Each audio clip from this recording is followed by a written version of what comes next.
नमस्कार साथियों, आपका अपने चैनल शिक्षा प्रदेश में स्वागत है। आज हम नया चैप्टर स्टार्ट करेंगे जिसका नाम है प्रतिशतता, परसेंटेज। इसका पहला हम कंसेप्ट समझेंगे, फिर इसके बाद हम प्रॉब्लम सॉल्व करेंगे। पहले इसकी पूरी डिटेल में थ्योरी समझेंगे। ये बहुत सिंपल टॉपिक है, इसलिए इसको अच्छे से समझिएगा। चलिए, प्रतिशतता का मतलब क्या होता है? पर माने होता है प्रति। ये होता है सेंचुरी। सेंचुरी का मतलब होता है सैकड़ा, माने प्रति सैकड़ा में जो हम बात करते हैं, प्रति सैकड़ा में जो बात करते हैं वह प्रतिशतता होता है। तो इस टाइप से हम डिफाइन कर सकते हैं, प्रतिशतता वह भिन्न है जिसका हर 100 होता है। प्रतिशतता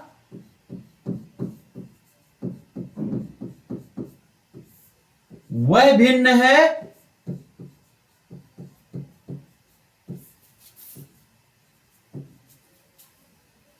जिसका हर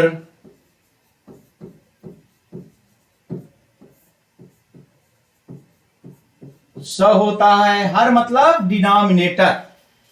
अब देखिए, हम यक्स प्रतिशत को हम भिन्न में परिवर्तित करते हैं। जब प्रतिशत को हटाना होता है तो हम 100 का डिवाइड कर देते हैं या 100 का भाग दे देते हैं।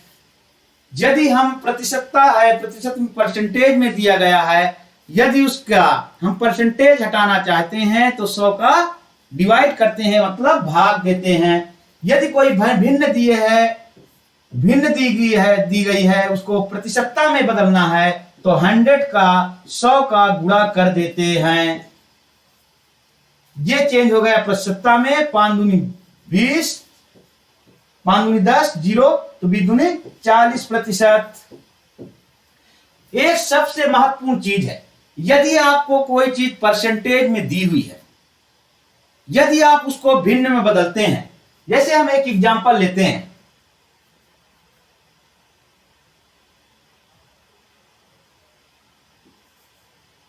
मतलब कि 25% दिया गया है, इसको हम भिन्न में बदल लेते हैं। 25/100, 25 से करना 25 चको 100, 1/4 जो आ गया, ये होती है मूल संख्या।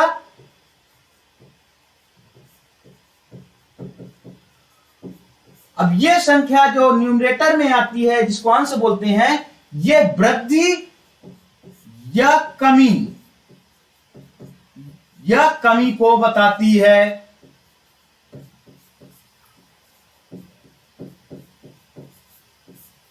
अब देखिए, 25% यदि दिया गया है तो आप इससे समझ सकते हैं, 25% के मान लो 25% का यदि मान लीजिए कि वृद्धि दिया गया है, तो इसका मतलब हम भिन्न में बदल लिए, फ्रैक्शन में बदल दिए, तो 25/100, तो इसका मतलब 4 संख्या पहले थी, उसमें 1 की वृद्धि हो गई।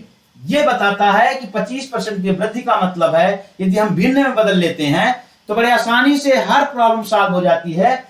तो 1/4, तो इसका मतलब कि मूल संख्या हमारी 4 थी, उसमें वृद्धि 1 की हो गई। यदि वृद्धि देता है तो वृद्धि बताएंगे, यदि कमी देता तो 1 की कमी हो जाती। तो ये कहते कि अब संख्या कितनी बची, जैसे अब संख्या या फाइनल नंबर माने अंतिम संख्या क्या हुई। यदि वृद्धि बताता है तो जोड़ देंगे, 4 + 1 हो गए 5। यदि कमी बताता तो घटा देते, 4 - 1 = 3 आ जाता। ठीक है साथियों, सबसे पहले हम क्वेश्चन के माध्यम से और अच्छे से समझेंगे। यदि प्रतिशत में दिया है, उसको आप भिन्न में बदल लीजिए। भिन्न में यदि बदल गया तो ऊपर जो संख्या आएगी वो वृद्धि या कमी को बताती है, जो नीचे आएगी मूल संख्या बताती है कि वृद्धि 4 में इतनी की वृद्धि हुई। यदि कमी होता तो 4 में 1 की कमी हुई।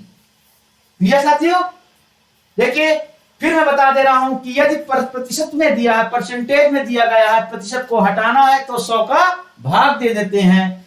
यदि भिन्न दी हुई है कोई, अब भिन्न को प्रतिशत में बदलना है तो 100 का गुणा कर देते हैं, तो प्रतिशत में बदल जाता है। चलिए इसको नोट करिए, स्क्रीनशॉट लीजिए।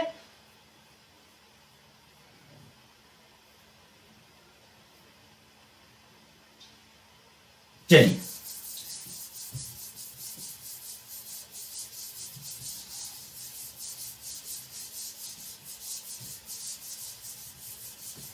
अब यदि कहीं दिया है कि x%, इसका मतलब होता है एक लाइन ड्रा कर दीजिए, 100 नंबर की लाइन है, 100 से 1 से शुरू करते हैं, 2 3 डैट डैट डैट से 100 तक जाते हैं।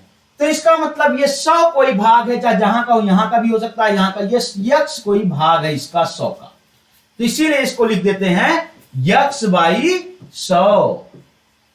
इसका मतलब एक भाग, इतने संख्या में कहीं ऐसा एक भाग है जो x है, जो 100 का एक भाग है, इसका पार्ट है x, उसी को लिख देते हैं x/100।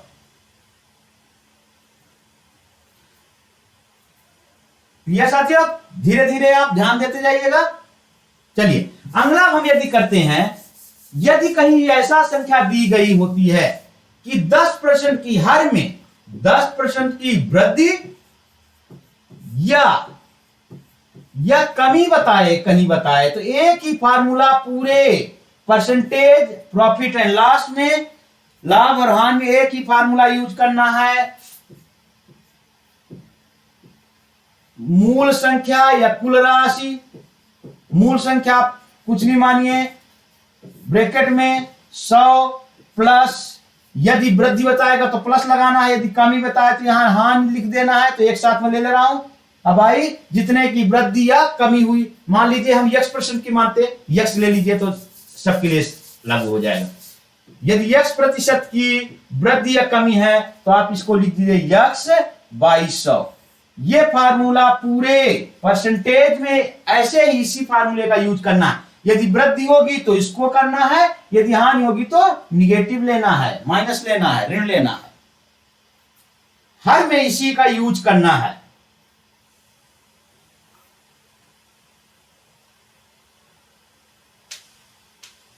चलिए नोट करिए। अब हमें अगला स्केप देखते हैं। 2-3 इंपॉर्टेंट हैं, 2-3 इंपॉर्टेंट फार्मूला बताता हूं।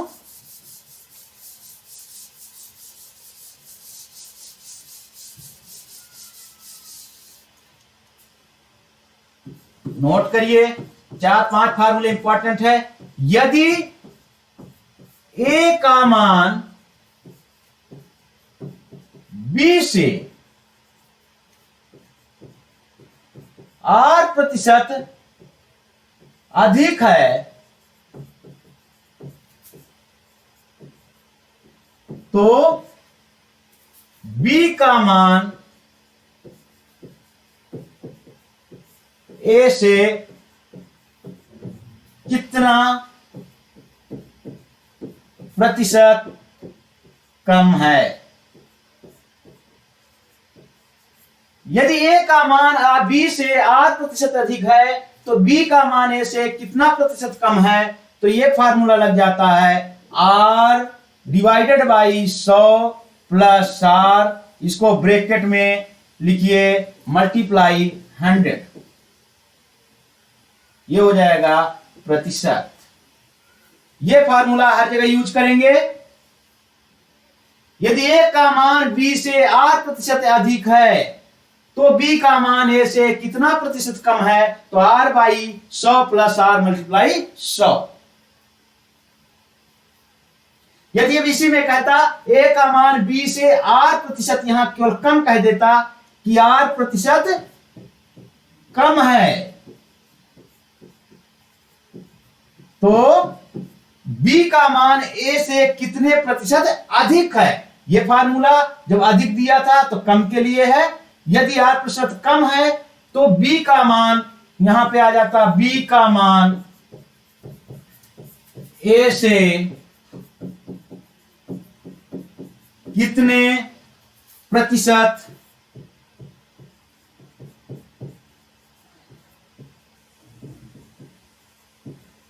ऐसा यदि आ जाता तो हम कर देते R/100। यहां प्लस था तो यहां पे माइनस R ले लेते, मल्टीप्लाई 100 ब्रैकेट में लिखिए।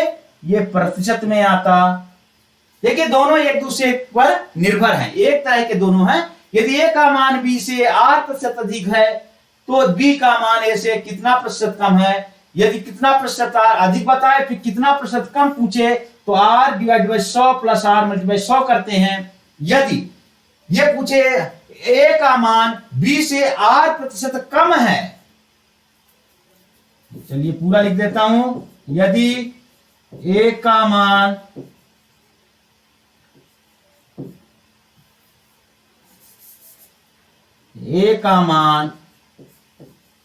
बी से 8% कम है तो बी का मान ए से कितने प्रतिशत अधिक होगा, तो ये कर देते हैं r divided by 100 minus r multiply 100। ये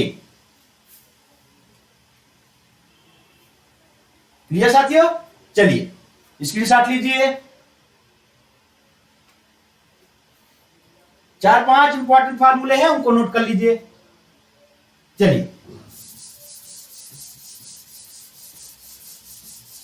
अब ये कह दे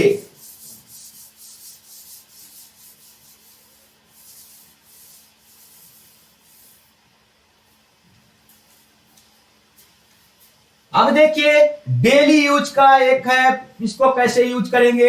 यदि किसी वस्तु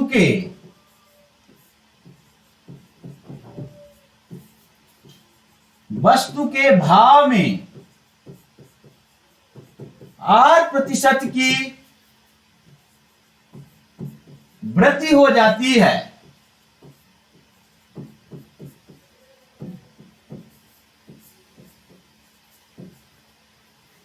यदि वस्तु के भाव में हो जाने पर, यदि किसी वस्तु के भाव में 8% की वृद्धि हो जाती है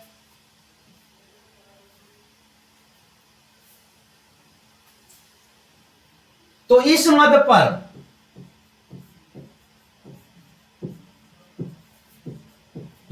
पर खर्च ना बढ़े।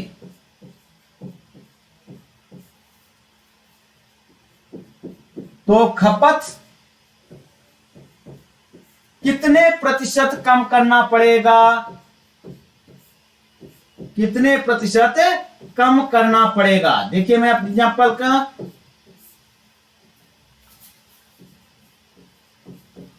फिर वही फार्मूला इसका होगा, फिर है आर 100 प्लस आर मल्टीप्लाई 100 प्रतिशत। अब देखिए मैं कह रहा हूं आप डेली यूज करते हो। मान लो आप सब्जी कोई लेने जाते हो, यदि आप मान लीजिए कि टमाटर लेने जाते हो, टमाटर आज मिल रहा 50 रुपए किलो, 10% की उसमें बढ़ोतरी हो गई, 60 रुपए किलो मिलने लगा। तो बढ़ोतरी कितनी की हुई? 10% की। अब आपको यूज डेली लेना है, 100 रुपए का ही सामान लेना है, तो 100 रुपए का पहले मिल जाता 2 किलो 50 रुपए किलो था, पर अब 10% की बढ़ोतरी हो गई। पर लेना आपको 100 रुपए में ही है, तो कितना टमाटर कम लें कि 100 रुपए में ही हमें खर्च 100 रुपए ही करना है। तो टमाटर का जितना वेट है उतना कितना कम लेना शुरू कर दें कि हमारा खर्च बराबर ही रहे, 100 रुपए का 100 रुपए ही रहे। मतलब ये है, वही कह रहा है यदि किसी वस्तु के भाव में 8% की वृद्धि हो जाती है, इस मत पर खर्च ना बढ़े। खर्च हमारा 100 का 100 रुपए है, हमें 100 रुपए डेली खर्च करना है। अब 50 रुपए टमाटर का भाव है तो 100 रुपए खर्च करना है तो 2 kg मिलता, पर लेकिन 10% बढ़ गया। अब मान लीजिए भार उसका हो गया, भाव हो गया 60 रुपए किलो, तो 10 रुपए उसका भाव बढ़ गया, पर हमको खर्च करना है 100 रुपए ही। तो यही कहा हम कितनी टमाटर की खपत कम कर दें कि हम अपना 100 रुपए का 100 रुपए ही खर्च करें। तो ये फार्मूला लगा देना है, r by 100 plus r multiply 100%। समझ में आया साथियों? फिर यही समझिए कि आप जनरल लाइफ से जुड़ी हुई चीज समझिएगा तो ये परसेंटेज बिल्कुल चुटकी में सॉल्व होगा। अपने लाइफ पे उतारिए कि कैसे कैसे सॉल्व करते हैं आप समझिए। फिर बता दे रहा हूं कि जैसे आपको कह रहा क्वेश्चन यदि समझ में आया, ऐसे क्वेश्चन बहुत से दिए हैं, तो आप जनरल लाइफ पे क्या क्या यूज करते हैं देखिए। जैसे आप टमाटर लेने जा रहे हैं, फिर बता दे रहा हूं कि आपको 100 रुपए खर्च करना है डेली टमाटर पे, अभी है वो 50 रुपए किलो, तो आप 2 किलो लाते हैं 100 रुपए में, अब वो है 10 रुपए, उसका रेट बढ़ गया, पर हमको खर्च करना है 100 रुपए, तो हम टमाटर का जो है खपत कितनी कम कर दें, यही बताता है कितना खपत कम कर दो तो हम 100 रुपए में ही उतने का उतना सामान आएगा, हमारा खर्च नहीं बढ़ेगा। खर्च इसका मतलब 100 का 100 रुपए रह जाए। तो ये फार्मूला लगेगा R divided by 100 plus R multiply 100। अब यदि कह देता, अब देखिए ये है, मैं दोबारा नहीं लिख रहा, इसी में बता दे रहा हूं, यदि कहता यदि किसी वस्तु के भाव में 8% की वृद्धि की जगह ये कह देता कमी हो जाए, तो इस मत पर खर्च न बढ़े, तो इस खपत कितने प्रतिशत, ये कम की जगह अधिक हो जाता, यहां वृद्धि की जगह कमी, कम की जगह अधिक, तो ये फार्मूला लग जाता R divided by 100 minus R multiply 100। ये यदि वृद्धि बताता है तो यहां पे पहले, अब फिर कितना प्रतिशत कम करना होगा, तो ये फार्मूला, यदि कमी हो जाती है तो ये फार्मूला लगाना है। क्लियर साथियों, लीजिए इसका आंसर स्क्रीनशॉट लीजिए जल्दी स्क्रीनशॉट।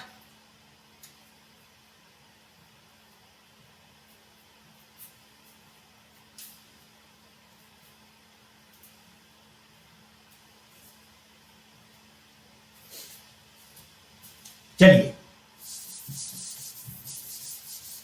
अब ये कह रहा है, अब अगला देखते हैं, दो और फार्मूले महत्वपूर्ण हैं।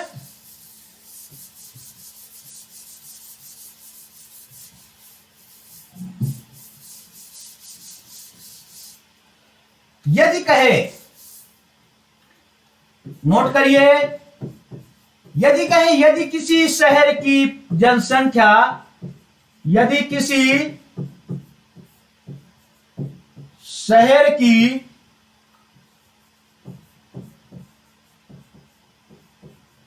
जनसंख्या x है और R% की दर से प्रति वर्ष बढ़ रही है,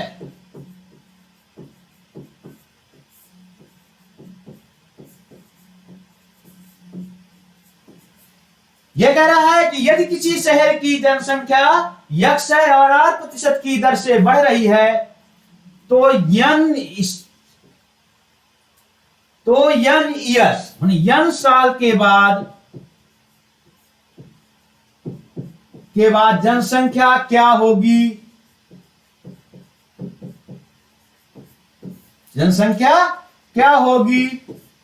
अब देखिए साथियों, बहुत सिंपल तरीके से सोचिए, आप कंपाउंड जिसे बोलते हैं चक्रवृद्धि ब्याज, यहां पे भी ये चक्रवृद्धि ब्याज की दर से ही जनसंख्या बढ़ती है, इसलिए चक्रवृद्धि कंपाउंड इंटरेस्ट वाला फार्मूला ही यूज करेंगे। तो क्या होगा, n साल के बाद जनसंख्या कितनी हो जाएगी, पहला मूल जनसंख्या कितनी थी x, 1 plus R by 100 power n, यही एक चक्रवृद्धि ब्याज का भी होता है। अब यहां पे ये लिख सकते हो, n वर्ष के बाद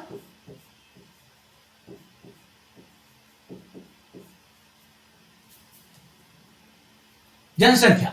अब देखिए फार्मूला लगाना, यस 1 प्लस R बाई 100 के पावर n।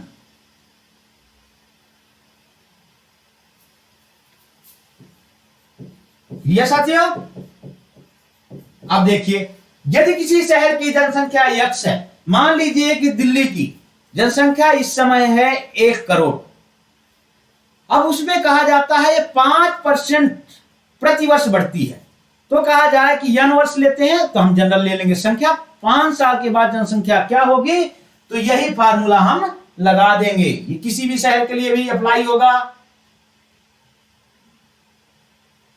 अब यही पूछता, यही यदि किसी शहर की जनसंख्या x और R% पर बढ़ रही है, n साल के बाद कहा है कि 5 साल के बाद, n ईयर के बाद, यही कह देता कि आज जनसंख्या x है, या तो दिल्ली की जनसंख्या से हम उदाहरण लेते हैं कि यदि 1 करोड़ है तो कहता कि ऐसे बढ़ रही है R% की दर से, तो 5 साल पहले ये बात के लिए फार्मूला कि 5 साल बाद, अगले 5 साल, और ये पूछ रहा पिछले 5 साल पहले जनसंख्या क्या होती, तो इसके लिए फार्मूला लगता x divided by 1 plus r by 100 के पावर n। इसमें भाग में चला जाता ये देखिए फार्मूला। यदि पहले का पूछता कि 5 साल पहले जनसंख्या क्या होगी, तो ये वाला फार्मूला लगता। फिर समझ लीजिए, यदि किसी शहर की जनसंख्या 108% की दर से प्रतिवर्ष बढ़ रही है, तो n साल के बाद कहा जनसंख्या क्या होगी, तो बात कहा है तो ये, और यही कह देता n साल के पहले, यहां पे लिख दे रहा हूं n साल के पूर्व।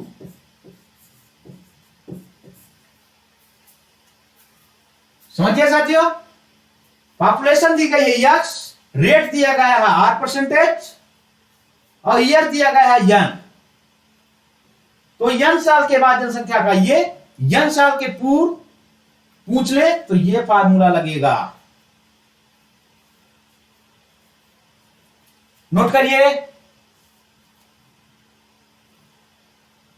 चलिए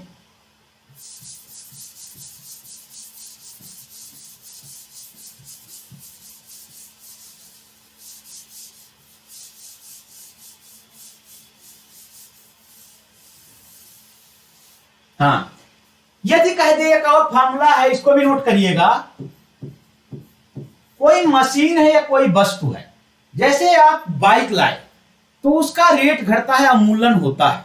हमेशा कोई वस्तु लाते हैं तो कुछ समय के बाद उसका रेट घटने लगता है। तो यदि अवमूल्यन की प्रॉब्लम आती है,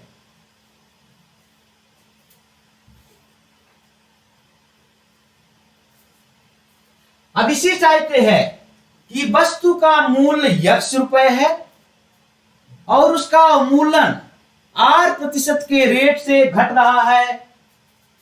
चलिए मशीन ले लेते हैं। मशीन का वर्तमान मूल्य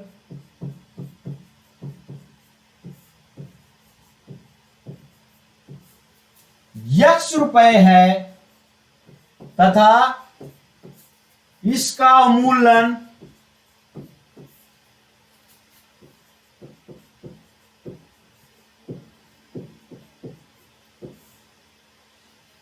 इंग्लिश बोलते हैं डिप्रेसिएशन,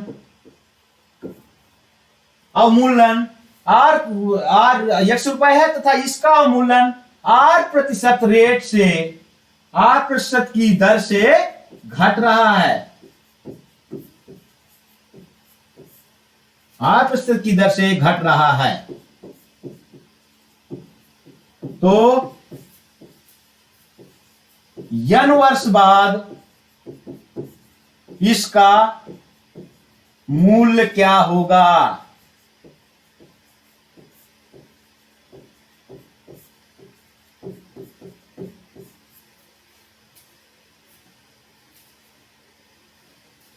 अब देखिए इसमें होता है उस वही फार्मूला फिर है, पर केवल साइन चेंज हो जाता है, ध्यान ऋण का अंतर आता है, बस वही चीज इसमें भी है। 1 माइनस आर बाई 100 के पावर n। वहां पे पहले था जनसंख्या वाले में, यहां प्लस हो जाता था, और यहां पे ये मशीन का अवमूल्यन की बात किया है या मूल्यन का, तो यहां पे माइनस हो जाता है। अब यही फिर इसमें भी है कि ये क्या कहा, n वर्ष बाद। अब यही कह देता n वर्ष पहले मूल्य क्या होता, n वर्ष पहले मूल्य। तो आप क्या करते, यक्स डिवाइडेड बाई, जैसे जनसंख्या में कर रहे थे, 1 बाई आर डिवाइडेड बाई 100 के पावर n कर देते। ये साथियों बस इसी का है, जैसे जनसंख्या में किए थे कि n वर्ष बाद पूछ रहा तो यक्स यहां पे प्लस मल्टीप्लाई करते थे, और n वर्ष पूर्व जनसंख्या पूछता तो x divided by 1 plus r by 100 के पावर n करते थे। उसी प्रकार से अवमूल्यन जब पूछे तो यहां पर माइनस लगा के उसी टाइप से फार्मूला यूज कर देते हैं। n वर्ष पहले ये साथियों, चलिए इसको नोट करिए।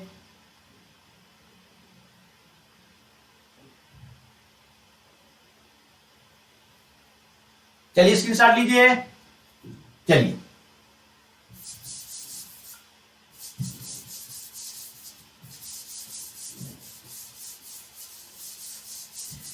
यदि अब एक फार्मूला है कि अब बहुत बेहतरीन फार्मूले हैं, ये फार्मूले आपके कंप्लीट हो जाते हैं। अब समझना है कि कैसे कैसे इसको अप्लाई करेंगे। अब देखिए, यदि कह दे x y का कितना प्रतिशत है, मैं यहां पे एक कंसेप्ट बताना चाह रहा हूं कि कितना प्रतिशत है, परसेंटेज है।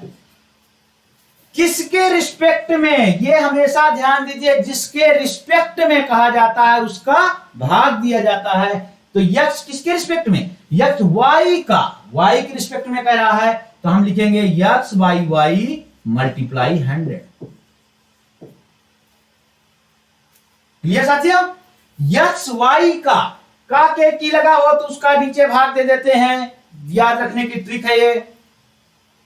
यदि करें यक्स वाई का, तो वाई के रिस्पेक्ट में करें, जिसके रिस्पेक्ट में, जिसके सापेक्ष का बोलते हैं उसका भाग दे देते हैं कि हम वाई के सापेक्ष ले रहे हैं यक्स का, यक्स वाई का कितना प्रतिशत है, तो यक्स बाई वाई 100। अब यही कह देता यक्स वाई से कितने प्रतिशत अधिक है। अब समझिए, यक्स वाई का कितना प्रतिशत है कहा, ये दूसरा है, ये पहला, ये दूसरा। यक्स वाई का जिसके रिस्पेक्ट कहते हैं उससे भाग दे देते हैं, और दूसरा का यक्स वाई से कितना प्रतिशत अधिक है।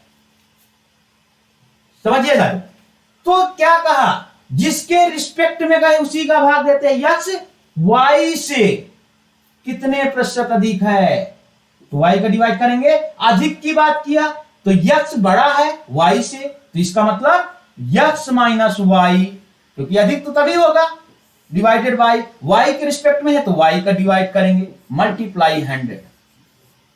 ये शानदार फार्मूला, इनको समझना है, फिर मैं समझा दे रहा हूं, इन्हीं का यूज होना है पूरे परसेंटेज में। जल्दबाजी न करिए, एकदम धैर्य के साथ कंसेप्ट समझिए। यदि कह रहा है यक्स वाई का कितना प्रतिशत है, तो जिसके रिस्पेक्ट में कहेंगे उसका डिवाइड कर देंगे, यक्स है तो x y divided y multiply 100, क्योंकि यक्स वाई का कहा तो यक्स भागे वाई। अब कहा यक्स वाई से कितने प्रतिशत अधिक है, तो यक्स माइनस वाई, किसके रिस्पेक्ट में कहा, वाई के, तो वाई मल्टीप्लाई 100। ये साथियों, चलिए नोट करिए।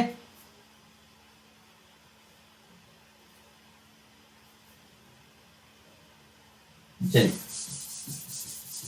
अभी देखिए, एक और है, कुछ आपको इनको रटना ही पड़ेगा, मैं आपका इसका ट्रिक बता दूंगा, तब भी आप परसेंटेज को यदि भिन्न में बदलना सीख गए, मैं 8-10 लिखे हुए हूं तो आप इसको देख लीजिए। यदि भिन्न इनको लर्न करना है,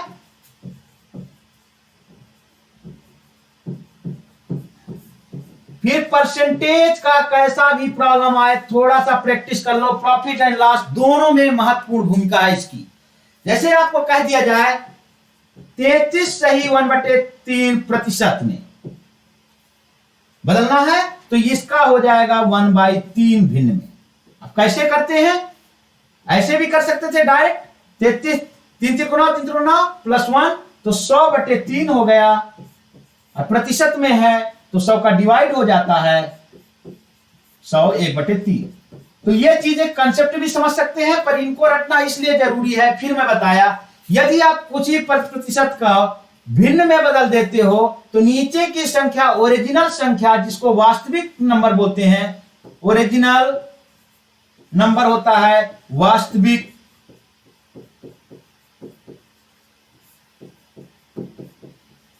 अब इसी संख्या में यदि कहता है कि वृद्धि हुई, तो इसका मतलब 3 में 1 की वृद्धि होती।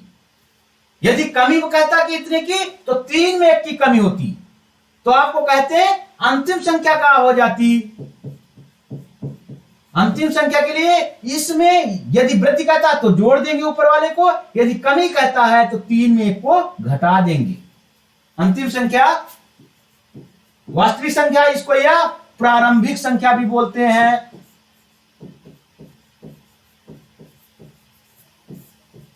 यदि इसको समझ गए तो आपको बिल्कुल परसेंटेज के सब क्वेश्चन हलवा लगेंगे, बिल्कुल चुटकी में सॉल्व करोगे कि ये कंसेप्ट समझ ले। कोई ट्रिक बाद में काम करती है, पहला कंसेप्ट आपको आना चाहिए कि कहता क्या है क्वेश्चन, तभी आप अच्छे से ट्रिक भी फॉलो कर पाओगे।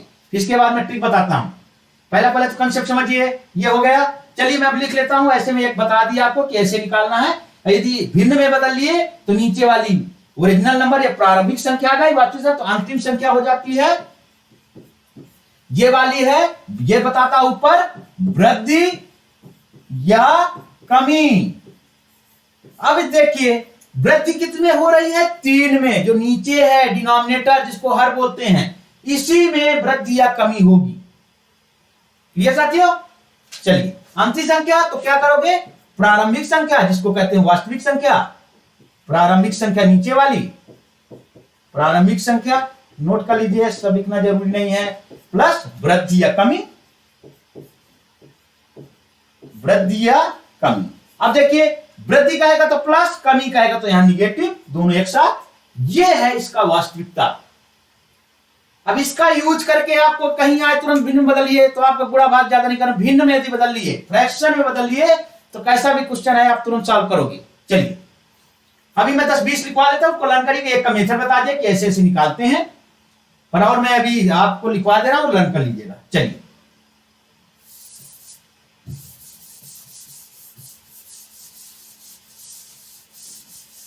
इंपॉर्टेंट पॉइंट 5-7 लिखवा दे रहा हूं जो बहुत इंपॉर्टेंट है।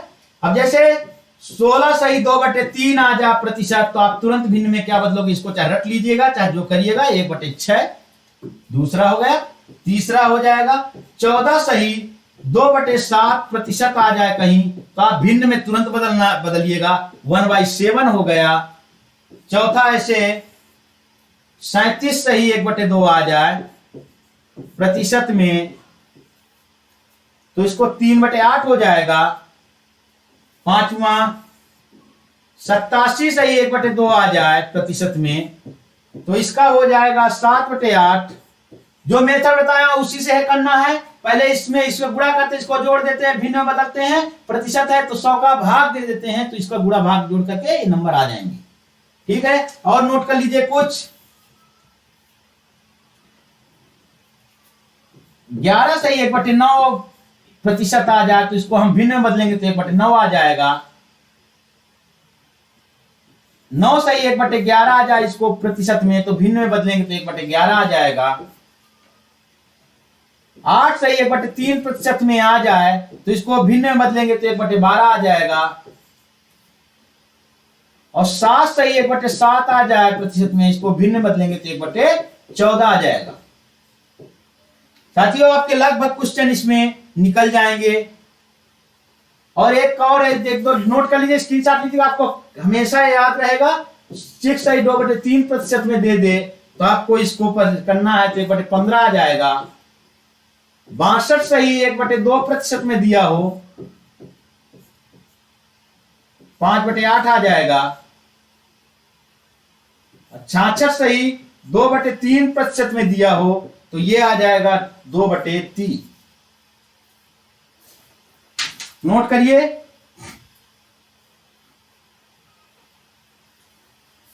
इसको स्क्रीनशॉट ले लीजिए।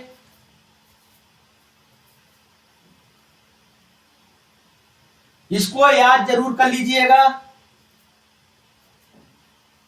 आपको यदि ये सब जितना मैं कंसेप्ट बता रहा हूं इतना यदि याद रहे, आपका कोई भी क्वेश्चन, चाहे एसएससी हो, चाहे यूपीपीसीएस का सीसेट का हो, चाहे वीडियो का एग्जाम हो, चाहे बिहार एसएससी, कहीं भी गलत नहीं होगा, और 1 मिनट के अंदर ही सब क्वेश्चन सॉल्व होंगे, क्योंकि इन्हीं का यूज करके तुरंत आप बता दोगे। आपसे कह दे कि 16 सही 2/3% की वृद्धि है, तो आप कहते हैं तुरंत भिन्न में कि 6 में 1 की वृद्धि हो गई, तो फाइनल संख्या आपसे पूछ रहे तो बता देते कि 7 हो गई। यह है भिन्न का इस फ्रैक्शन में बदलने का फायदा। चलिए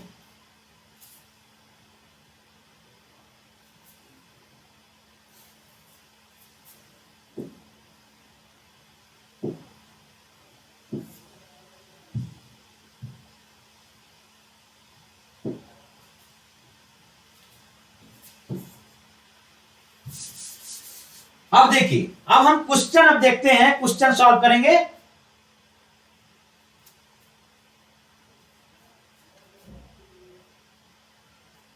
एक सेकंड रुकिएगा, क्वेश्चन सॉल्व करते हैं।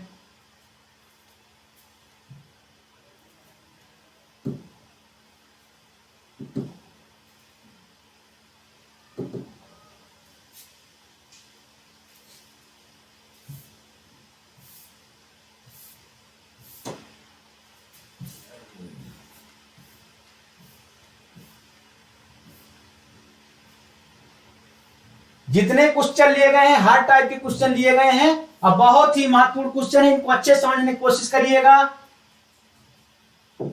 अब देखिए, पहला क्वेश्चन पढ़िए। विशु अपनी आय का x% बचाती है। यदि उसकी आय में 26% की वृद्धि होती है और व्यय में 20% की वृद्धि होती है, तो उसी बचत में 50% की वृद्धि होती, तो x का मान ज्ञात कीजिए।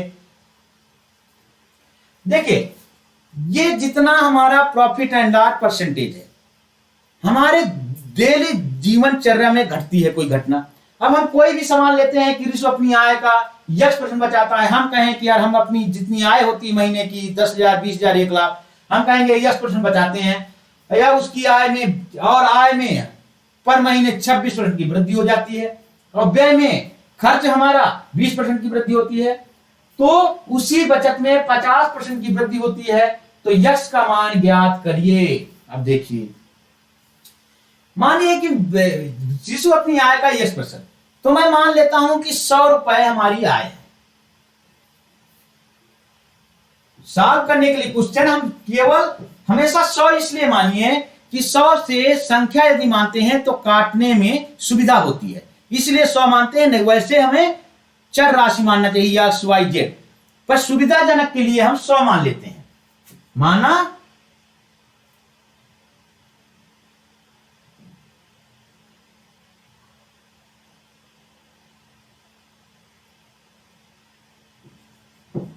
माना, आय एक लाइन में आएगा, आय आप 100 मान लीजिए। देखिए कैसे सॉल्व होता है। आय 100 रुपए है, तो अपनी आय का कितना x% बचाती है, ये आय हो गई, ये बचत हो गया। यहां पे आप खर्च लिख दो, तो देखिए सब आपको दिखेगा कि हमारा आय ये है। अब ये कह रहा है कि आय 26% की वृद्धि होती है। मैं अभी एक फार्मूला बताया था कि वृद्धि या कमी कहे तो मूल राशि या कुल राशि इसको बोलते हैं। यही फार्मूला हर जगह लगा लीजिएगा। ऐसे भी आप में प्लस या माइनस, वृद्धि या कमी बाई 100, ये होता है, और परसेंटेज। अब देखिए, वृद्धि कहा तो इस फार्मूले से कर देते। 100 प्लस 26% की वृद्धि हो जाती है, तो वृद्धि है तो प्लस का साइन, कमी होती तो ऋण का साइन लेते, माइनस लेते 100। तो अब यही मूल राशि हमारी कितनी थी, आय थी हमारी 100, तो मूल राशि 100। तो इसमें एक बार निकाल के दिखा दे रहा हूं। मूल राशि कितना है, यहां पे कर दे रहा हूं। मूल राशि हमारी 100 गुणे, अब देखिए हमारा 100, वृद्धि कितनी होती है आय में, जो आय में 26% की वृद्धि होती है, तो प्लस 26 मल्टीप्लाई 100, परसेंटेज आ गए। 100 ये कैंसिल, तो कितना हो गया, 126।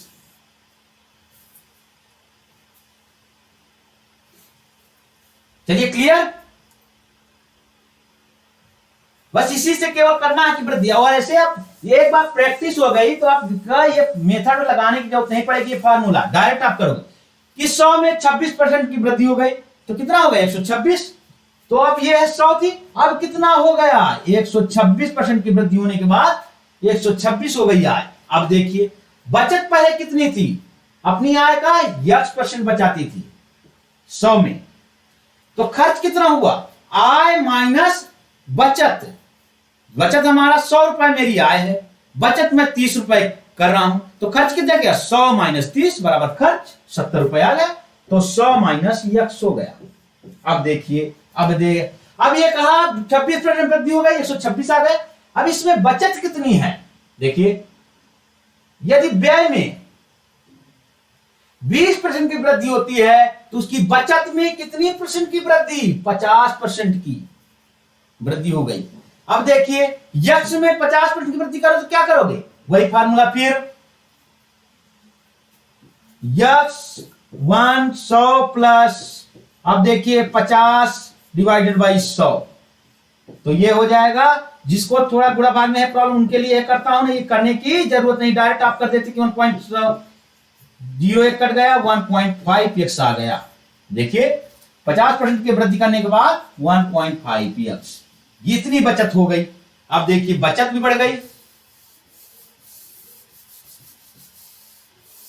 अब देखिए अभी कह रहा 20% की वृद्धि होती है व्यय में, व्यय मतलब खर्च में 20% की वृद्धि हो गई। तो अब देखिए पहले हमारा खर्च कितना था, 100 माइनस यक्स, अब इसमें 20% की वृद्धि करिए तो 100 माइनस यक्स, आप 20% की वृद्धि करना तो आप 100 गुणे 120/100 कर देना चाहिए। ये कैंसिल, 2 छक्का 12, 2 पंचे 10, तो हो जाएगा 600/5 माइनस 6x/5। अब काट दीजिए, 5 का 5, 120 माइनस 1.2x, ये आ गई इसकी खर्च, इतना आ गया 20% की वृद्धि के बाद। अब आ गया 120 माइनस 1.2x, क्योंकि इसमें वृद्धि हम कर रहे हैं तो इसी में वृद्धि करें ना, तो इसी में कर दिए, गुणे 20% की वृद्धि, तो 100 में 20% तो 120, परसेंटेज का हटाना है तो 100 का डिवाइड। ठीक है, चलिए अब हमारा आ गया ये वृद्धि कितना हो गई, 120 माइनस 1.2x। क्लियर साथियों। अब देखिए, अब आपको सब कुछ मिल गया, ये भी मिल गया, ये आय भी मिल गई, बचत भी मिल गया, खर्च भी मिल गया। तो क्या कहा, यक्स का मान ज्ञात कर दीजिए। क्या कहा, यक्स का मान ज्ञात करिए। ऐसे क्वेश्चन में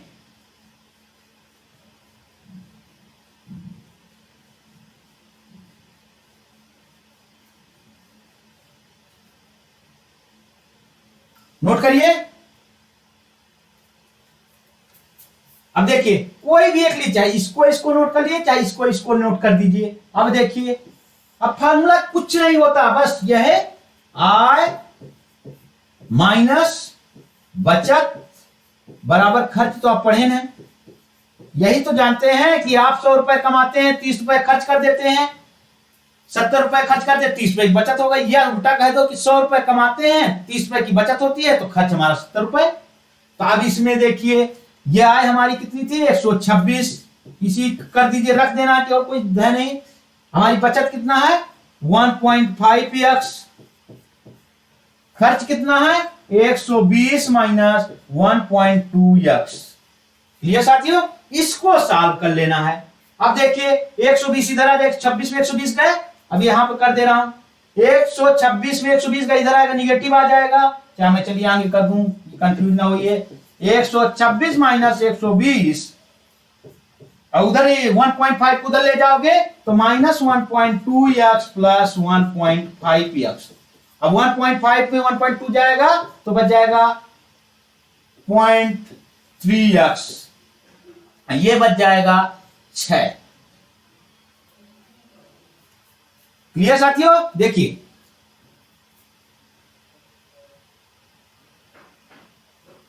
नोट करिए। अब देखिए हमारा आ गया, इसको नोट कर लीजिए, फिर मैं निकाल देता हूं। चलिए अब देखिए कहा क्या, हमारा है 6 बराबर 0.3x, यक्स बराबर पॉइंट को हटाने के लिए 10 का ऊपर नीचे गुणा कर देते हैं, तो 6/3 हो जाएगा। तो पॉइंट को हटाइए, 10 ऊपर नीचे कर दीजिए। अब इसका दशमलव हट गया तो ऊपर हो गया 60/3, 3 विषम 20।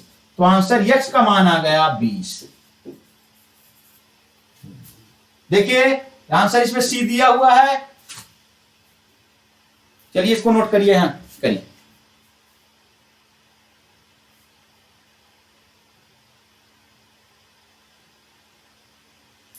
चलिए नोट कर लिए। फिर मैं बता दे रहा हूं, आप केवल आय को देखना है, बचत को देखना है, खर्च को देखना है। पहले तीनों लिख लो, फिर जो वृद्धि होती जाती है तो आय में 20% वृद्धि हो गई, तो हमारा आ गया 26% की, तो 126 आ गया था। बचत में 50% की वृद्धि हुई तो 1.5 आ गया, और दोनों को घटा करके खर्च में 20% की वृद्धि हुई, तो इस खर्च में हम देखते हैं 20% की वृद्धि कर दी। अब हम फार्मूला लगा दिए, आय माइनस बचत बराबर खर्च, बस यहां आंसर आ गया। चलिए अगला क्वेश्चन,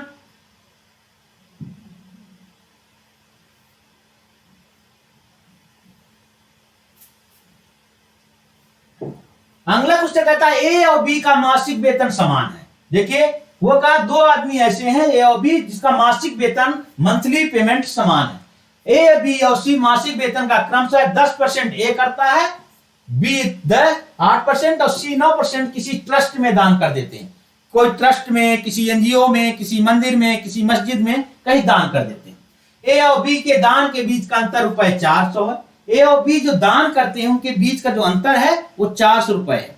यदि एक 1000 करता है तो दूसरा 600 रुपए करता है। और कहता है कि ए और बी द्वारा किया गया कुल दान सी की तुलना में 900 रुपए अधिक है। माना ए और दो जो मिलकर कर रहे हैं दान, वो 900 रुपए अधिक कर रहे हैं सी से, तो सी का मासिक वेतन ज्ञात कीजिए। अब देखिए बिल्कुल एकदम कितना सिंपल दिया, ए बी और सी का मासिक वेतन समान है, तो ये समान है तो वेतन से हमको मतलब ट्रस्ट में दान कितना दे रहे हैं, ट्रस्ट में दान की राशि, ये क्या है a ratio b ratio c अनुपात में बता सकते हैं, क्योंकि एक 10% कर रहा है, दूसरा 8% कर रहा है, तीसरा 9% कर रहा है। अब देखिए ये कह रहा ए और बी के बीच का अंतर रुपए 400 है। अब यहां पर रेशियो में कितना अंतर है, 10 में 10 एक 8 है, तो 2% का अंतर यहां पे है। देखिए कितना सिंपल है, 2% के अंतर से हमको देख लेंगे कि 2% के अंतर के बराबर कितना आ गया 400 रुपए, क्योंकि 2% के अंतर में 400 रुपए आ गए। कहे भी दान के बीच का अंतर 400 रुपए है, तो हम 10 में परसेंटेज में इसको 8 घटा देते हैं, तो 2% का 2 का अंतर, 2% या 2 का अंतर बराबर कितना आ गया 400 रुपए दिया है। अंतर ये है कि अंतर 400 रुपए। अब हम ए प्लस बी कर दें, अब ए प्लस बी कितना हो जाएगा 10 प्लस 8 बराबर 18 हो गया। अब देखिए कितना सिंपल, अब ये 2% तो 18% का अंतर हम देख लेते हैं कितना हो जाएगा 400 डिवाइडेड बाय 2 भागे 2 गुणे 18, 2 नहीं 18 कितना हो जाएगा 9 चौको 3600 रुपए। अब देखिए ए प्लस बी 3600 रुपए आ गया। ये किसका है ए प्लस बी का, फिर ध्यान दीजिएगा प्लस बी का है, दोनों का परसेंटेज है जोड़ दिए। अब देखिए अब तीसरा क्या था, ए और बी द्वारा दिया गया दान सी की तुलना में 900 रुपए अधिक है, तो ये क्या हो जाएगा ए प्लस बी का दान जो सी से अधिक है, तो इधर अधिक है तो जोड़ेंगे इधर, जिसका कम होता है उधर जोड़ते हैं हमेशा, तो सी से अधिक है तो सी का 900 रुपए अधिक है। अब सी का पूछ रहा है, अब सी की वैल्यू हमको मिल गई 3600, देखो यहां पे आ गई थी 3600 बराबर सी प्लस 9। अब इधर देखिए 3600 आ गया, तो सी इक्वल टू कितना आ जाएगा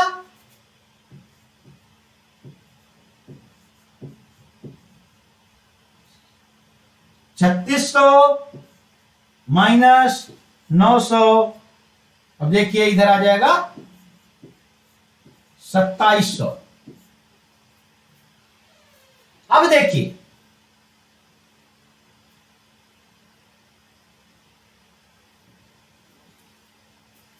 नोट करिए,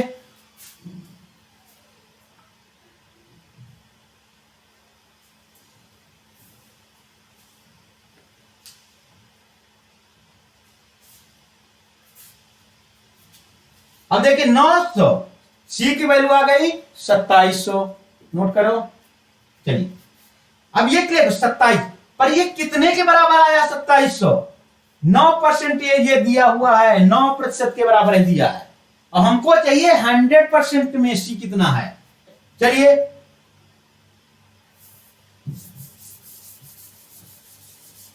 अब देखिए हमारा 9% बराबर कितना आया है, अभी नोट किए 2700।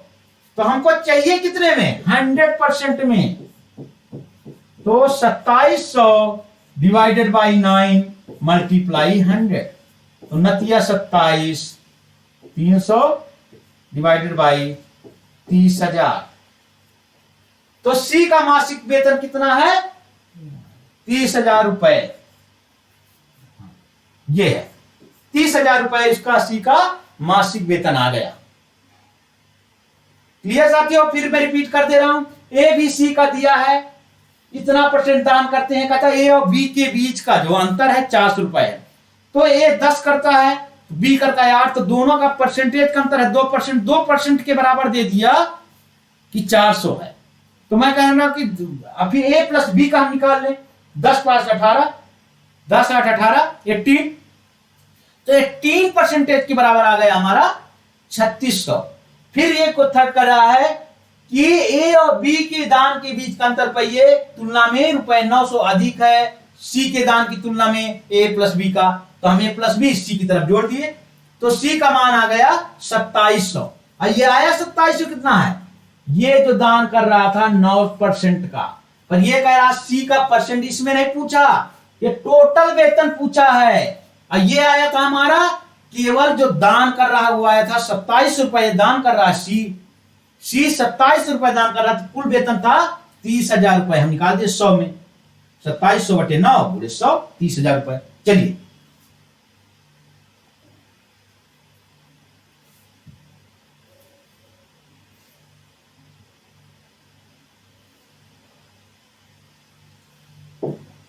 अब देखिए एक परीक्षा में 52% छात्र उत्तीर्ण हुए है और 400। हाँ, एक पहले मैं एक कंसेप्ट बता दे रहा हूं, आ गया एक क्वेश्चन। देखिए ए और बी दो विद्यार्थी मान लीजिए, बहुत दे सकते हैं, बी दो विद्यार्थी हैं। यदि दो ए और दो विद्यार्थी हैं, वो कहता है कि एक विद्यार्थी ये 36% इंग्लिश में पास हो जाते हैं और 37% नहीं 47 से कर दीजिए, कुछ भी ले लीजिए नंबर, 47% मैथ में पास होते हैं। और दोनों मिलकर के दोनों विषय में एक साथ, माने इंग्लिश में और मैथ में 40%, 41% लोग दोनों में फेल होते हैं। ये तो पास थे, दोनों में फेल होते हैं। ध्यान दीजिए, बताता हूं कि दोनों में क्या अंतर है। दोनों में फेल होते हैं, दोनों में। तो अब देखिए ऐसे क्वेश्चन को हम क्या करते हैं, आपको कुछ भी नहीं करना, कैसा भी क्वेश्चन आए 1 सेकंड में आपको लगाना है, बस आप बताता हूं कैसे। चलिए इसको नोट करिए, इसको नोट कर लीजिए, फिर बताता हूं। चलिए पहले, सबसे पहले उत्तीर्ण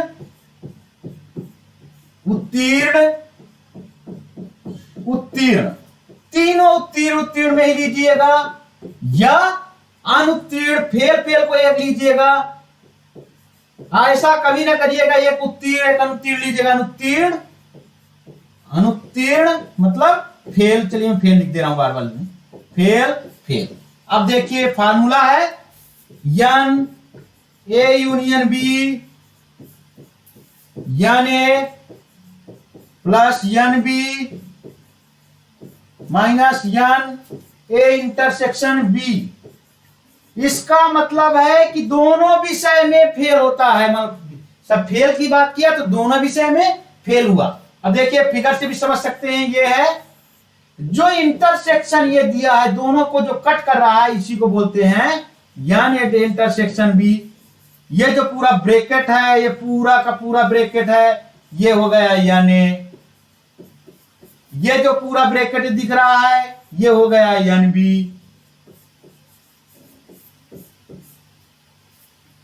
अब कह दे कि सिर्फ यानी, देखिए यानी में ये भी कॉमन है, ये कह दे वनली, मान लो कहीं कह दे वनली, वनली कह दे तो क्या करोगे, देखिए वनली का मतलब ये, देखिए बहुत समझिएगा, ये की बात किया,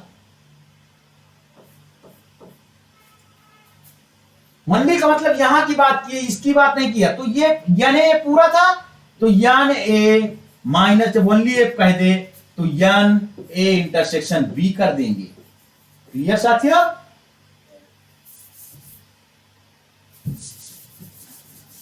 करेंगे यान ए वनली ए के लिए माइनस यान ए इंटरसेक्शन बी।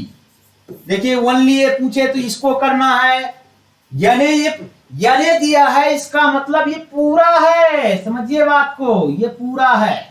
बी पूछे तो यानी भी ये पूरा है, इंटरसेक्शन ये है, समझिए इंटरसेक्शन का मतलब ये दोनों में कॉमन है, इस वाले में एन बी में भी और एन ए में भी। यानी पूरा था तो वनली ये कह दे, तो इसका मतलब इसको हटा के, ये जो था ना इसको हटा के बात किया, इसकी बात किया जो यहां तक, यहां से यहां तक ये यहां पे इधर का वनली ये हुआ, वनली भी ऐसे ये हुआ। क्लियर साथियों?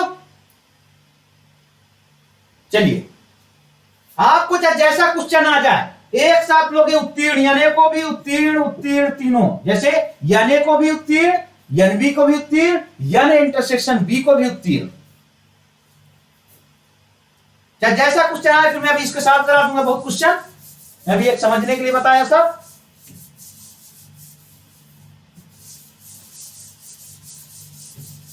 हाँ अब देखिए क्वेश्चन, एक परीक्षा में बात 92% छात्र उत्तीर्ण हुए और 480 हिंदी में लिख गया है 400 छात्र अनुत्तीर्ण हुए। अब देखिए उस परीक्षा में कितने छात्र शामिल हुए, एक परीक्षा में 92% उत्तीर्ण, उत्तीर्ण का मतलब पास, और 400 उत्तीर्ण हुए और 480 छात्र अनुत्तीर्ण हुए। तो अनुत्तीर्ण तो फेल कितने हो गए, 100 माइनस 92, मतलब 8% लोग छात्र फेल हो गए। देखिए फेल 8% हुए, तो कह रहा है कि 480 छात्र अनुत्तीर्ण हुए, तो 8% जो अनुत्तीर्ण हुए उसी के बराबर, तो कह रहा है 8% इक्वल टू क्या है 480। तो परीक्षा में कितने छात्र थे, तो हमको 8% बराबर आ गया, तो 100% कर दीजिए चुटकी में तुरंत। 480 8 पूरे 100, 8 काटिए, 8 छंग 48, 60 आ जाएगा, बराबर कितना आ गया 6000 छात्र। देखिए कहीं आंसर दिया है, ये दिया हुआ है। देखिए कितना आसान था। देखिए उत्तीर्ण उत्तीर्ण लेते या अनुत्तीर्ण उत्तीर्ण लेते, पास पास लो या फेल फेल लो, तो ये पास था ये फेल था, तो मैंने ये फेल दिया था कि 480 फेल है, तो हम फेल निकाली कितने छात्र हुए, तो 100 में 92 घटा दिए तो 8% आ गया, तो 8% बराबर दिया 480 छात्र फेल हुए, तो 100 में निकाल दिए तो टोटल आ गए 6000 छात्र। चलिए इसके साथ ले लिए।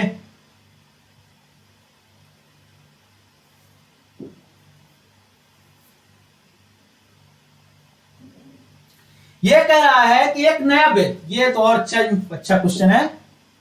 ये कहा क्या, यदि एक नया बेलन बनाने के लिए किसी बेलन की त्रिज्या में 20% की कमी या ऊंचाई में 20% की वृद्धि की जाती है तो आयतन कम हो जाएगा। अरे ये एक लाइन का प्रॉब्लम है। अब देखिए फिर मैं कहा ऐसी संख्या x की जगह मान के आप 100 मान लिया करिए, क्योंकि संख्या में बढ़ोतरी वृद्धि या कमी बताना बड़ा आसान होता है। तो देखिए आप अपने से बताइए, चलिए क्या होगा। मैं मान लिया कि पहले बेलन की त्रिज्या में 20% की कमी और ऊंचाई में 20%, मान के चलिए त्रिज्या पहले थी 100 और इसको भी ऊंचाई भी हम मान ले रहे हैं 100, ये रेडियस भी 100 थी, ऊंचाई भी 100 थी। चलिए बेलन के लिए किसी बेलन की त्रिज्या में 20% की कमी, तो 100 में 20 की कमी हो गई, तो 20 में कमी हो जाए क्या हो जाएगा 80।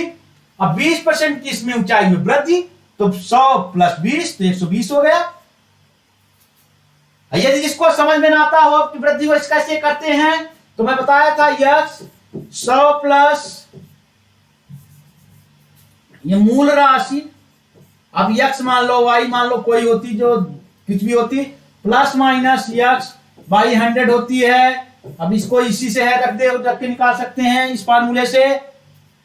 तो मैं डायरेक्ट कर रहा हूं कि 100 में 20 की बढ़ोतरी होगी तो 120 तो ही होगा। क्लियर? चलिए अब 120 आ गया। अब इसका हम कर सकते हैं, काट सकते हैं, 20 पंचे 100, 20 चौक 80, 20 पंचे 100, 20 चक्का 120। ये आ गया, पहला था 5, फिर 4, ये 5, ये 6। अब देखिए एक चीज और आप जानते हैं, बेलन का आयतन होता है, यहां पे लिख दे रहा हूं, बेलन का वॉल्यूम, ये आयतन,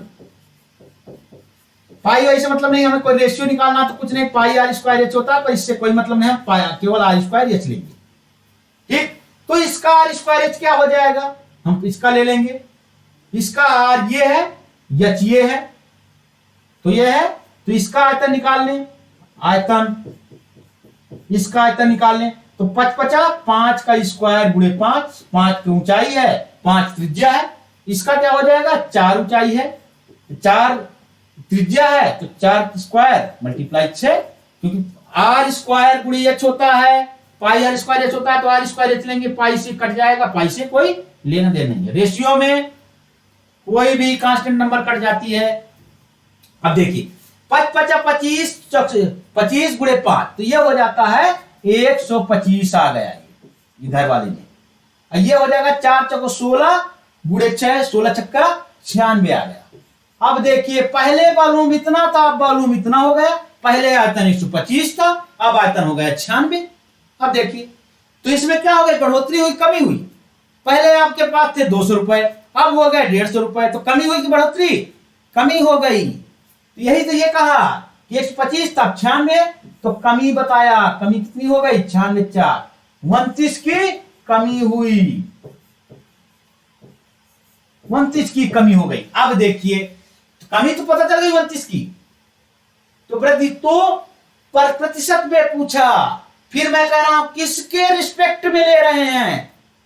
देखिए कभी भी कोई क्वेश्चन आता है, साथ ही मैं बार बार बोल रहा हूं, पूरी मैथ में आप ये जानिए किसके सापेक्ष में क्या कहा जा रहा है। पूरे प्रॉफिट एंड लॉस में, वॉल्यूम में, डीआई में, हर जगह यही हर बार आता है। इसमें 90% लोग गलत करते हैं, ये नहीं समझ पाते किसके सापेक्ष में क्या कहा गया।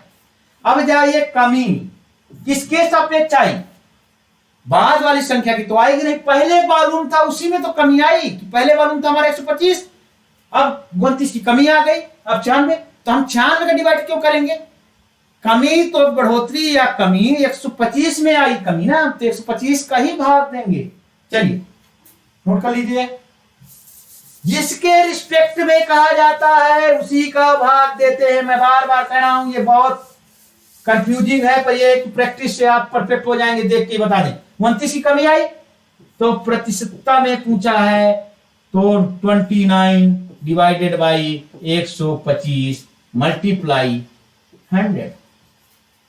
अब देखिए इसको कट जाए तो काट दीजिए, किसी से कट रहा है,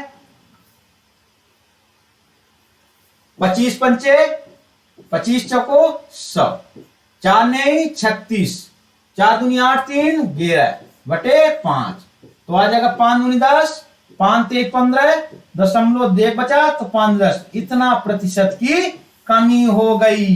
देखिए कितना समझ में आया साथियों। फिर मैं बता दे रहा हूं, कमी या बढ़ोतरी किसी के रिस्पेक्ट में होती, किसी के सापेक्ष बताते हैं। कोई व्यक्ति कितना पढ़ने में तेज है तो किसी के सापेक्ष बताएंगे ना, कि उस व्यक्ति के सापेक्ष ये बहुत इसका दिमाग तेज चलता है।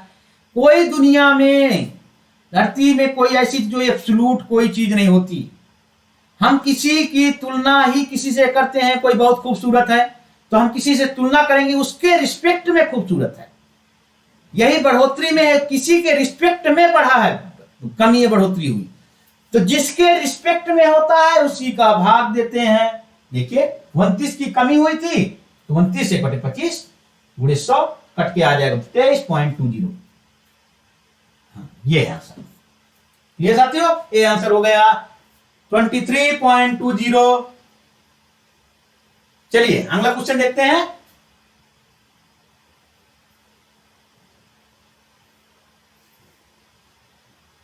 किसी संख्या में, देखिए ये इसका मैं ट्रिक बताता हूं, तो ये ट्रिक को फॉलो करिएगा, बार बार नहीं करना।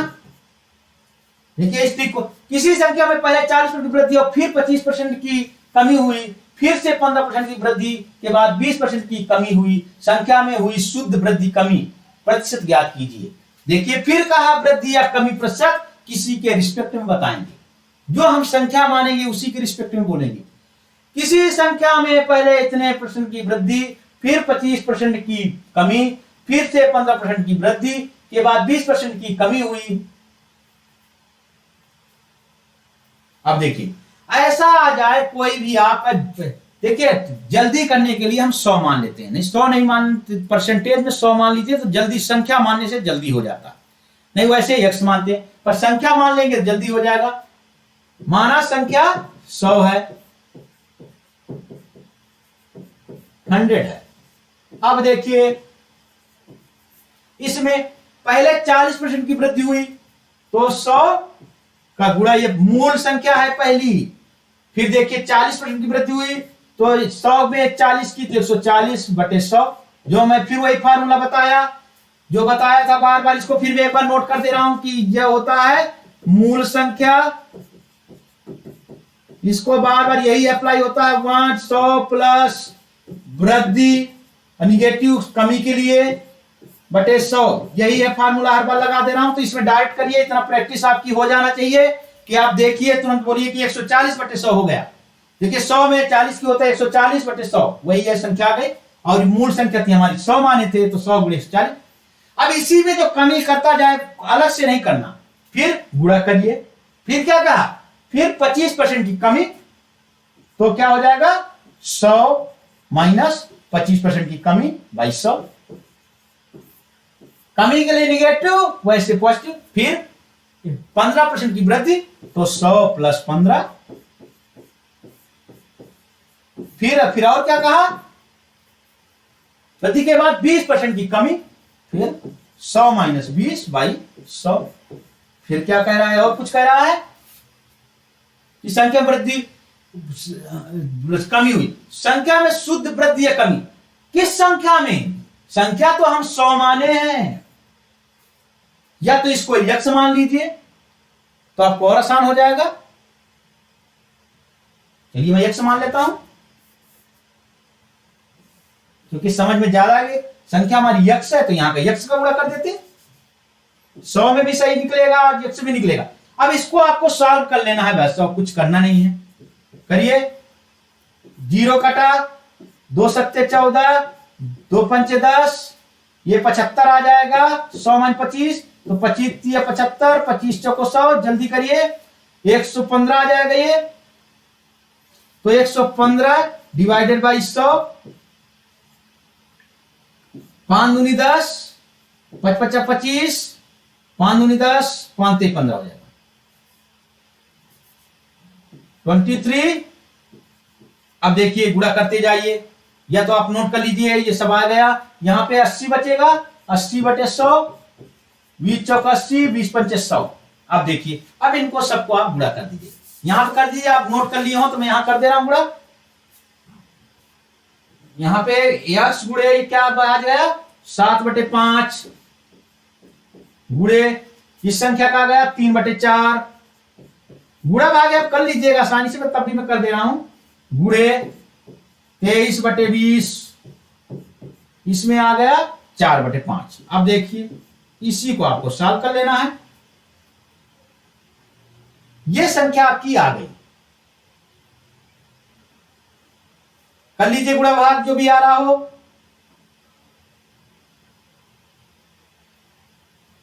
तो ऊपर हो जाएगा 7 3 21, देखिए 5 चौको 20,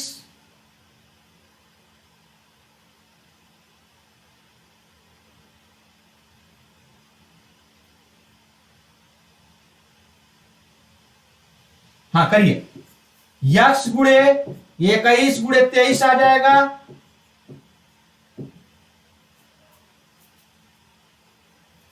नीचे हो जाएगा ये 4, एक ऊपर है, इससे 4 4 कैंसिल हो जाएगा, तो आपका ये आ जाएगा 20 गुणे 5, एक 4 कैंसिल, एक ऊपर का एक नीचे का, तो 20 गुणे 5 100 आ जाएगा। तो इसका गुणा, इसका नोट कर लिए हो तो मैं इसको मिटा लूं। चलिए, केवल गुणा भाग है करना है, कुछ नहीं समझने वाली चीज खत्म हो गई, गुणा कर लीजिएगा। यक्स गुणे दिया है 21 गुणे 23 डिवाइडेड बाई 100 आ गया। अब इसको करिए, 3 एक नम 3, 3 दूनी 6, 2 एक नम 2, 2 दूनी 4, 3 8 4 यक्स बाई 100।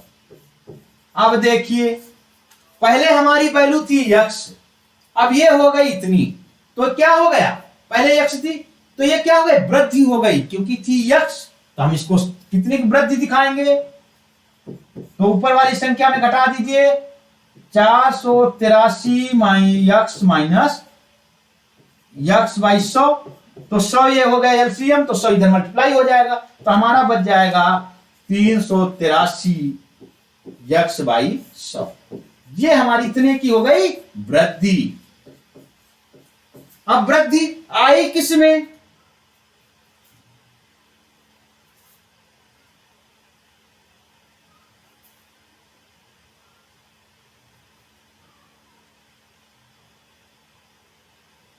अब देखिए वृद्धि आई किसमें, यह देखना है। 383 यक्स के सापेक्ष आई,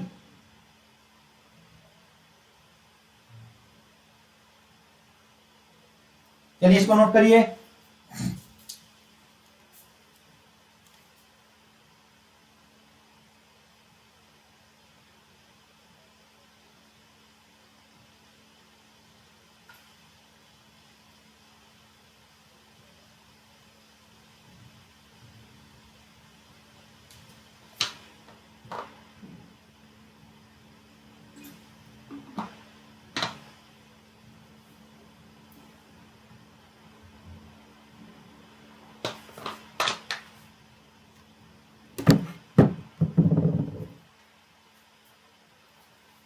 क्लियर साथियों,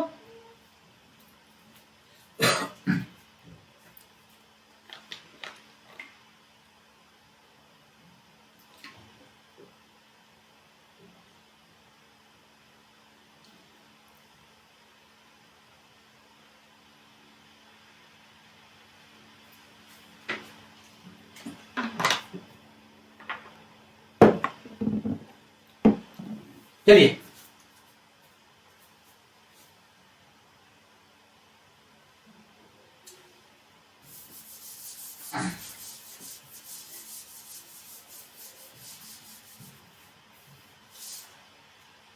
अब गुणा कर लीजिए, एक बार गुणा करके आपको देखने में आसान लगेगा। क्या हो गया, 3 एकनम 3, 3 दूनी 6, 2 एकनम 2, 2 दूनी 4, तो आपका आ जाएगा 3 एकनम 3, 3 दूनी 6, 2 एकनम 2, 2 दूनी 4, यह आपका आ गया 483 यक्स बाई 100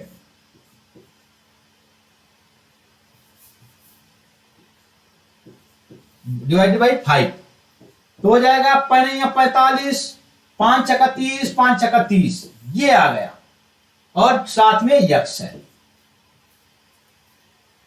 अब देखिए बढ़ोतरी उसमें किसमें हो रही है, अब हम यक्स को घटा देंगे, तो आ जाएगा यक्स माइनस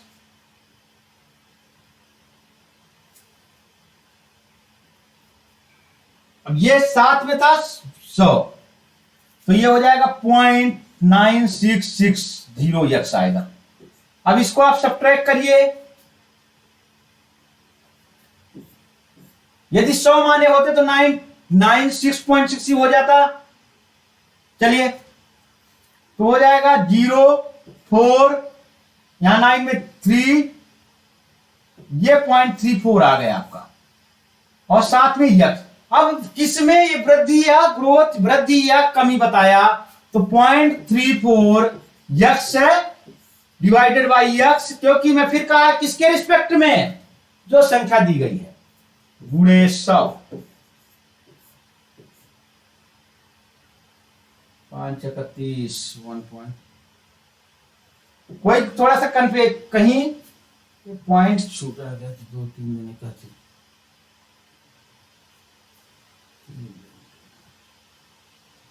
देखिए थोड़ा सा इसमें है गुणे भाग हो गया कहीं गड़बड़, क्योंकि पॉइंट आना चाहिए 0.034 आना चाहिए, अब आ गया है 0.34, तो कहीं डिवाइड में गलती हो गई है। ठीक है, तो ये हो जाएगा, अब ये हम कर रहे हैं तो 0 पॉइंट होता तो x कैंसिल हो जाता और 100 का मल्टीप्लाई कर देते तो 3.4 परसेंटेज की ये बताता क्या हो गई वृद्धि, ये आंसर आ जाता। फिर साथियों एक बार समझ लीजिए जल्दी, चलिए बता दे रहा हूं और स्मार्ट तरीके से, कुछ नहीं एक साथ जो संख्या आप मान लीजिए हम संख्या 100 मान लिए, आप 100 मान लीजिए तो जल्दी हो जाएगा। तो 100 कितने की वृद्धि का, 140 की वृद्धि हुई तो 140 हो गया 100 गुणे 25% की कमी हुई तो हो जाएगा 25 का घटा देंगे 100 में तो 75/100 गुणे, फिर कहा 15% की वृद्धि हुई तो 115/100, फिर क्या कहा कि 20% की कमी हुई तो 100 में 20 गए तो 80/100, इसी को है आपको काट के कर लेना है, 20 चौक 100, 20 पंचे 100, 5 दूनी 10, 5 तेईस 15, 5 20 100, 25 तिया 75, 25 चौको 100, 0 0, 2 सत्ते 14, 2 पंचे 10, ये 100 था, 100 गुणे 7/5 गुणे 3/4 गुणे 23/20 गुणे 4/5। अब देखिए यहां से है 4 4 एक कैंसिल हो गया तो ये हो जाएगा 5 5 25, 5 5 25, 25 चौको 100, 4 पंचे 20, ये हो जाएगा 7 21 गुणे 23/5। देखिए यहां से आ जाएगा 3 1 3, 3 दूनी 6, 2 1 2, 2 दूनी 4, 483 पहले भी आया था पर यहां पे थोड़ा केवल 5 आ रहा था। आपका कितना आ गया, 45, 5 31 6 0। अब देखिए ये आ गया और संख्या हम कितनी माने थे इनिशियल 100, तो 100 में 96, 100 माइनस 96.60 आपका आ जाएगा 3.40, ये आपका आंसर हो गया। ऐसी कोई भी संख्या आ जाएगी जिसमें कोई भी ये प्रॉब्लम आए जिसमें लगातार कह रहा हो कि बढ़ोतरी वृद्धि हो रही है या कमी हो रही है, तो हम पहले संख्या में लगातार ऐसे गुणा करते जाएंगे, वृद्धि कर रहा तो उसको जोड़ करके, कमी कर रहा उसको घटा करके ऐसे करते जाएंगे।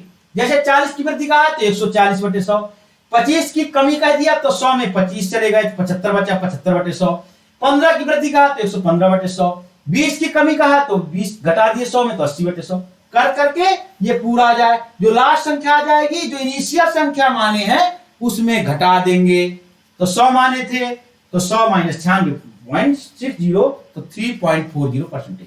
चलिए अगला क्वेश्चन देखते हैं।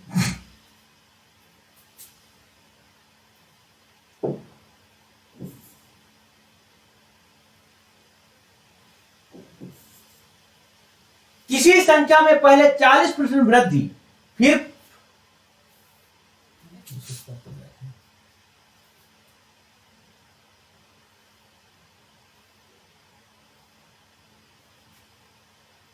हाँ ये क्वेश्चन है, दो संख्याएं तीसरी संख्या से क्रमशः 25% और 60% अधिक हैं, इन दोनों संख्याओं का अनुपात क्या है।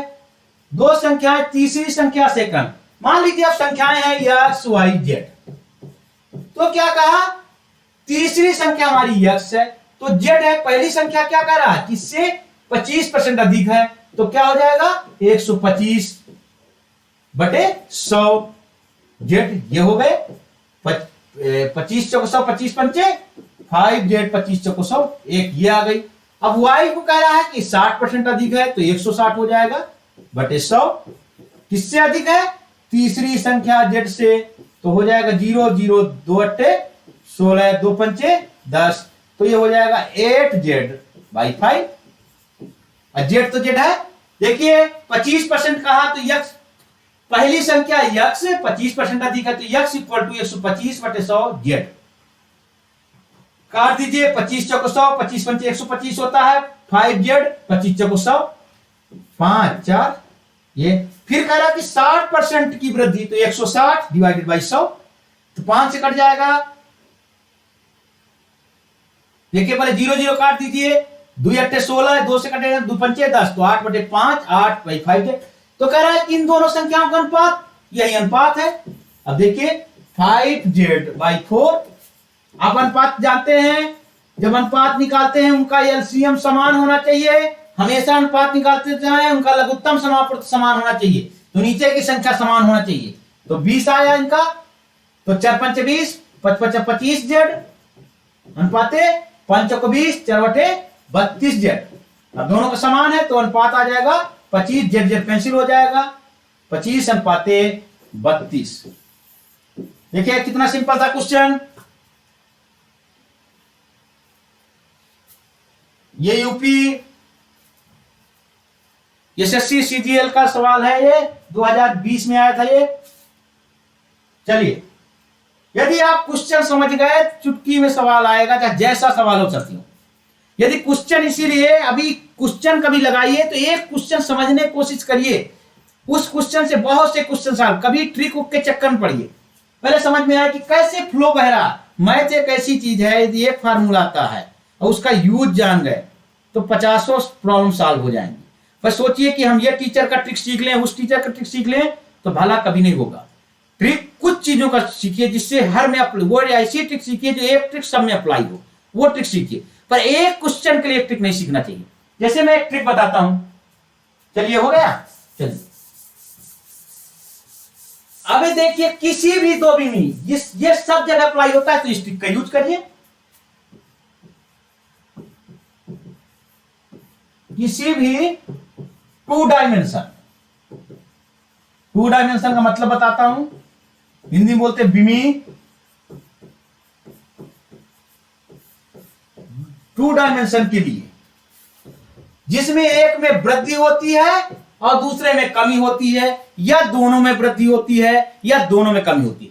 टू डायमेंशन का मतलब है जिसमें लंबाई चौड़ाई, जैसे तो 2 डायमेंशन हो गए, एक लंबाई भी है चौड़ाई भी है।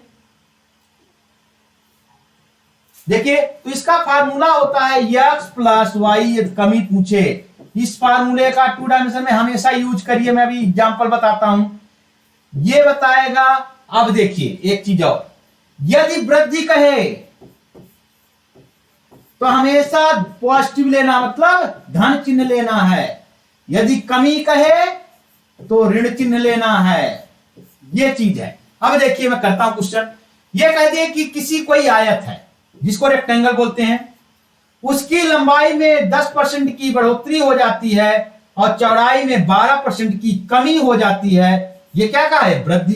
तो वृद्धि वाले को धन लेंगे, 10% का, तो इसलिए तो टोटल उस आयत के क्षेत्रफल में कितनी कमी या वृद्धि होगी। अब देख लीजिए, रखिए, वृद्धि वाले को धन के साथ रखना है, कमी है, ये मानिए कि ये चौड़ाई है, तो माइनस में रखेंगे, कमी निगेटिव के साथ लेंगे, 12 की कमी हो गई, प्लस वृद्धि को पॉजिटिव के साथ रखेंगे तो 10, कमी को निगेटिव के साथ रखेंगे -12/100।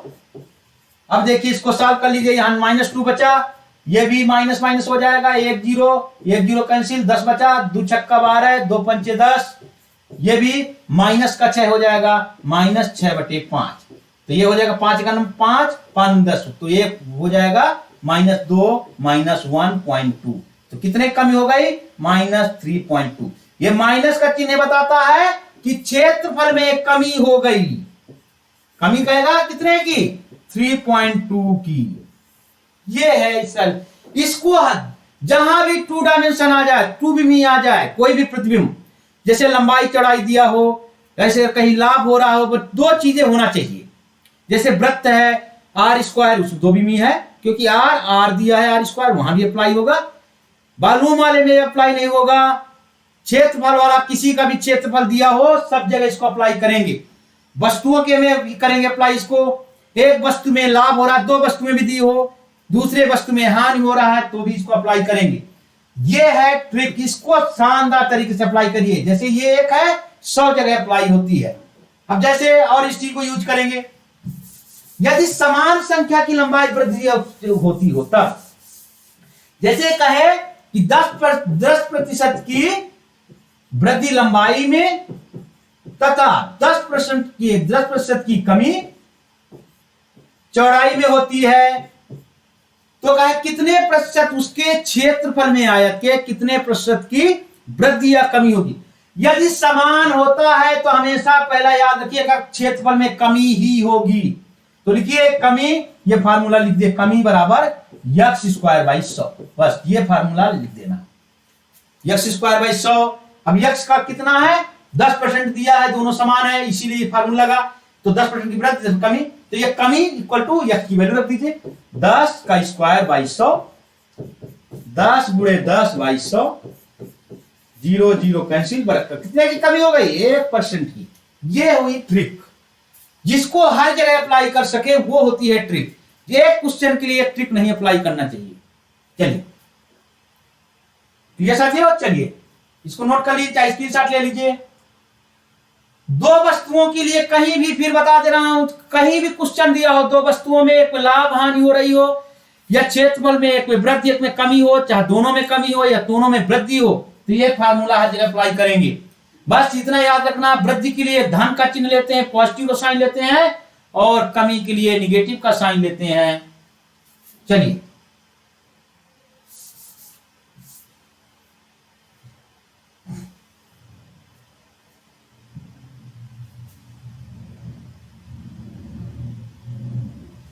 अब ये देखिए, ये कहा है कि अगर घन के प्रत्येक कोण में 10% की वृद्धि की जाए तो इसके पृष्ठीय क्षेत्रफल की फिर बात कर दिया। कभी फार्मूला बताया था, उसी को अप्लाई कर दो। जहां क्षेत्रफल क्या होता है, क्षेत्रफल 2b नहीं होता है। क्षेत्रफल में हमेशा लंबाई चौड़ाई होती है, हमेशा क्षेत्रफल में 2 होता है, कभी ऊंचाई नहीं होती। तो घन के प्रत्येक कोण में 10% की वृद्धि की जाए तो उसके पृष्ठीय क्षेत्रफल में कितने प्रतिशत की वृद्धि होगी। अब देखो, देखिए मैं भी बोला था x प्लस xy/100 बताया था। मैं इसको और शॉर्ट में बता सकता, पर समझने के लिए फिर इसको यूज करता हूं। 10% की वृद्धि, दोनों में 10% की किया है, यह उसके दोनों जो एरिया है, जो उनकी लंबाई चौड़ाई है, दोनों 10 है, तो 10 10, दोनों में वृद्धि कहता है 10 × 10/100। ये हो जाएगा 20, एक एक कैंसिल, ये हो जाएगा +1। तो क्या हो जाएगा, 21% की वृद्धि हो जाएगी, वृद्धि। ये फार्मूला इतना शानदार है। देखिए क्वेश्चन देखिए, दो कितना चुटकी मिसाल हुई है। ये देखिए आंसर भी ये दिया है 21%। चलिए अगला क्वेश्चन,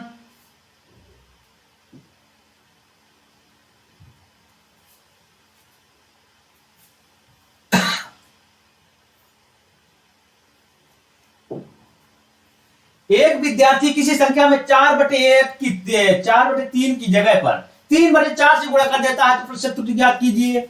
अब देखिए प्रतिशत त्रुटि फिर कहता हूं किसके सापेक्ष में। देखिए अब कहता क्या है, माना संख्या मान लीजिए, चाहे 100 मान लीजिए, चाहे x माना संख्या क्या है, संख्या x है।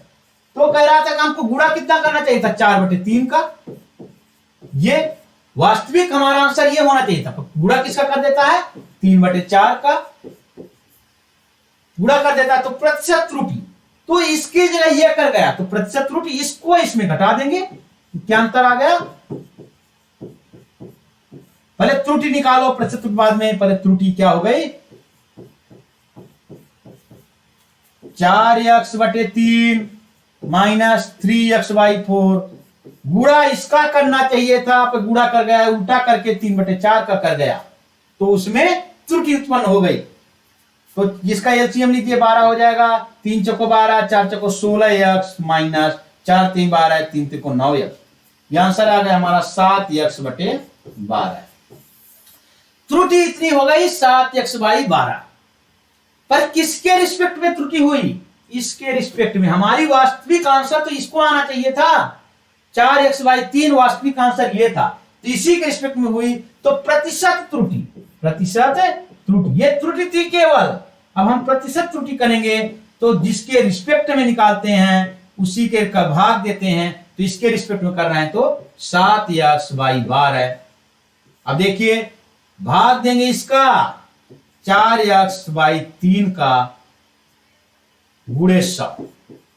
आप ये जानते हो, एक फार्मूला जानते हो, a/b c/d इक्वल टू होता है, इसका पहले से चौथे का गुणा होता है तो a गुणे d बराबर b गुणे c। ये होता है, छोटा सा कंसेप्ट है पर समझ लेना चाहिए। कुछ लोगों को नहीं आता होगा और मैक्सिमम लोगों को तो आता ही है। चलिए तो मैं ऐसे कर दे रहा हूं, चलिए इधर निकाल दूं। चलिए